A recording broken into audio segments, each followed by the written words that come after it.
The brother asked a very good question, that is Islamophobia a real phenomena? How should it be tackled?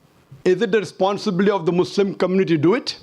Yes, there is Islamophobia, especially in this 21st century. And as I mentioned in my speech, I believe one of the major reasons for this Islamophobia is the media. And I said in my speech that the media spreads several misconceptions about this religion of Islam. I do agree it is the duty of us Muslims that we should spread the true teachings of Islam. I'm aware that there are black sheep in the Muslim community. I'm not saying all Muslims are 100% pious, all are good. There are black sheep in every community, including Muslims. What does the media do?